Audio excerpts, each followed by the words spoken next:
Fungicide ಇದನ್ನ ತುಂಬಾ ಸಲ ಕೇಳಿರ್ತೀರಾ. ಹಾಗಂದ್ರೆ ಏನ್ ಗೊತ್ತಾ? ಬೆಳೆಗಳಿಗೆ ಹಾನಿ ಮಾಡುವ ಫಂಗಸ್ ರೋಗಗಳನ್ನು ತಡೆಗಟ್ಟಲು ಬಳಸುವ ಔಷಧಿಯೇ ಫಂಗಿಸೈಡ್. ಹಾಗಂದ್ರೆ ಬೆಳೆಗಳ ಎಲೆಗಳ ಮೇಲೆ ಕಳೆ, ಬಿಳಿ ಪುಡಿ, ಕೊಳೆ ಅಥವಾ ಒಣಗುವ ಸಮಸ್ಯೆ ಇದ್ದರೆ ಫಂಗಸ್ ಅಟ್ಯಾಕ್ ಆಗಿದೆ ಅಂತ. ಎಕ್ಸಾಂಪಲ್ ಶುಂಠಿಲಿ ಬರೋ ಎಲೆ ಚುಕ್ಕಿ ರೋಗ.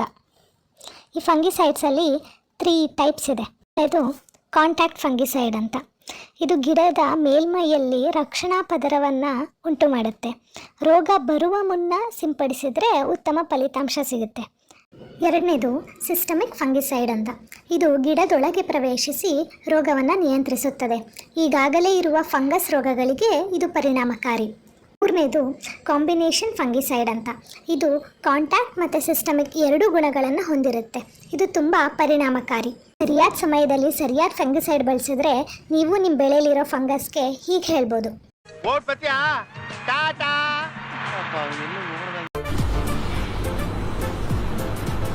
ಅಷ್ಟೇ.